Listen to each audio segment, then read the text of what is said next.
Knocked out our fifth practice of the spring. Doesn't look like spring out there, but it's spring ball for us. It was a good day of work. Both sides of the ball, up and down the field, working hard. Had some big plays on offense. Jamal Custis made a couple real nice catches in traffic. And defensively, I think Antoine Cordy had 2 interceptions today.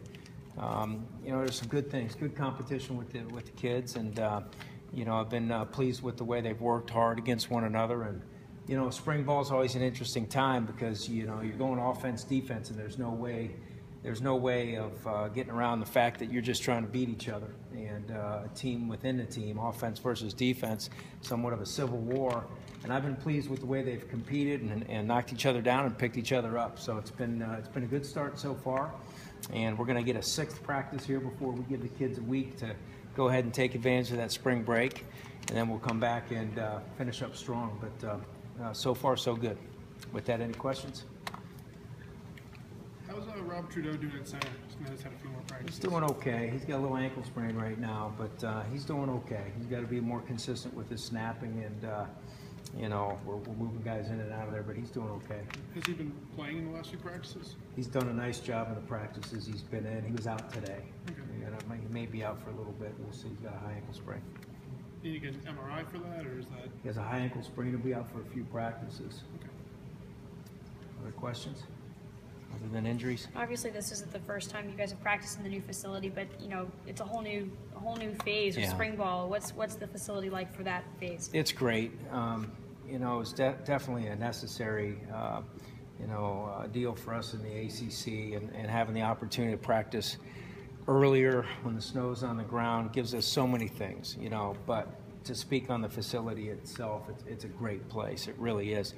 You know, obviously over the years I've had an opportunity to be involved with a lot of nice facilities, but this is really first class. They did a really nice job with it, and I know the kids are excited to get in there as well as the coaches, and you know, just having that extra room and that space, and it's the same footprint as the dome, so the kids hopefully are getting a good feel for working down the field on their routes, and you know, you don't feel as limited, and you're not worried about watching your back and getting run into. So it's been great. It's a great facility. We're lucky to have it. Now we have to take advantage of it and put it to good use. Now that you've gone to see him with some pads on, have any of the offensive linemen kind of stood out to you? Not to the point where I could commend any of them and pat them on the back. At times there's good things. Like I said, we ripped off some good run plays today, and I'm sure there was some great blocking in there. The biggest thing we're looking for, not just with the offensive line, but everyone, is consistency. You know, the whole key. You know, and that group needs to be the tightest knit group, in my opinion. I always felt like, you know, the two groups that had the most going on were the offensive line and the secondary. You know, they have to fix everything. For the O-line, they have to fix all the blitzes. You know, they have to communicate well across the board. And they're doing that with some new terminology and with some offensive schemes that are a little bit different than what we've done in the past. And then the secondary. I think at times both of those two groups I just mentioned have been good, but not where we need them to be come fall. So a lot of work to do before we can feel good about things. Scott, Jake Moreland, just what you can say about him so far out there as a coach. Sure, it's good to have Jake back, you know, and he does a great job.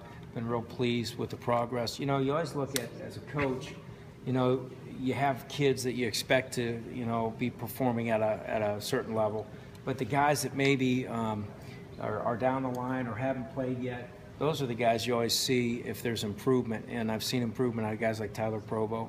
And at times he struggled last year with consistency.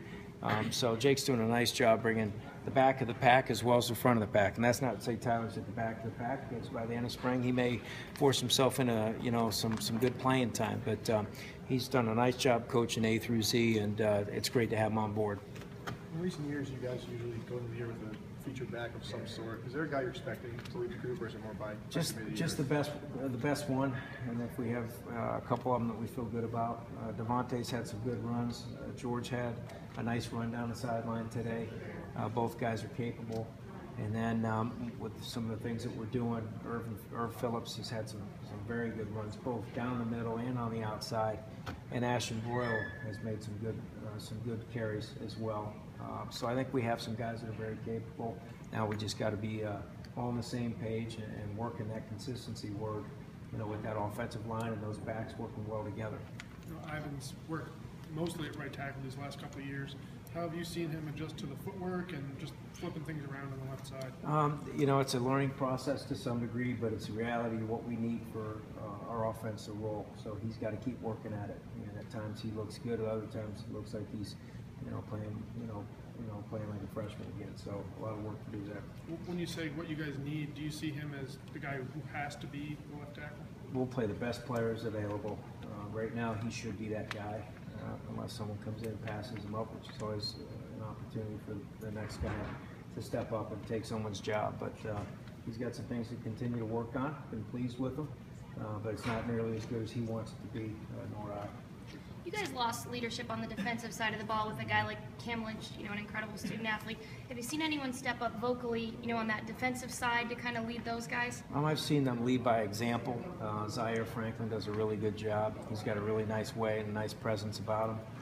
But really, I think the leadership has to start with the coaching staff, and then those things will start to happen when you get in situations where you have to adjust at difficult times, which doesn't happen that often in spring ball. You can try to formulate situations to make it tough on the kids, but you really don't know who your leaders are until you get in a situation where the cards are down and everyone's looking around and someone steps up. So that'll be figured out as we move forward. This first year, I guess you're splitting the spring practice into kind of two halves when you take a break next week. What are you really going to sit down and evaluate with your staff when you do? Sure. There's a handful of things that we want to get accomplished with that spring break, a week away from the kids. First and foremost will be how are we looking at 2016 recruiting? What's the board look like? Who are we targeting? It'll be a heavy emphasis on the recruiting side of things. Continue to get a bunch of evaluations and reevaluations on kids that we've had an interest in. So the first part will be the recruiting side of it. Second part will be we'll go through every single play and every single cut-up that we make and do a great job self-scouting, looking at what's worked well, answer why it's worked well, look at things that haven't been as good as maybe they looked on paper, and decide whether we throw things out or just continue to polish things up and put wrinkles on the polishes. So it'll be a great chance to self-scout and jump hard on recruiting, as well as some other business items we'll have on the table. At National Signing Day, you talked about kind of taking another, sitting back with the staff and taking another look at where you're recruiting and which of your systems are going where. Are there any changes you guys have made to that? Nothing really to speak to. Guys have done a nice job. I think we had 8 or 9 kids here this past weekend. They've done a nice job. They're good recruiters. We just got to fit, find the right guys from wherever we feel. We want to have a big emphasis on New Jersey. We think New Jersey is a great football state. Those kids are coached well. It's a competitive state, and it's a nice, easy drive for mom, dad, and the grandparents to come out. So hitting that hard will be key. And even though you have individuals in specific areas, I think the key to recruiting is really building a relationship early. The area coach gets that started, but then it becomes the position coach and the coordinators. And I think the relationships that were built this past season had staying power with those families, because it really wasn't just one guy recruiting an area. So, target the kids in the areas that we want to hit hard, and then see where we come up short. But guys have done a nice job with that. How much of a challenge do you think it'll present some moving parts, new positions on the O-line to achieve that chemistry that you said is so important for the unit? Well, no different than every challenge, every season, at every position with every group. You know what I mean? But that's one that we're pushing hard. And I bring them up because I think that they can be good. I think that we have some good offensive linemen, and those kids are getting to know and getting a feel for each other at different positions. But it's going to be key. But no different than any other position group. Last question for Coach. Any other injuries? Nothing to report at this time.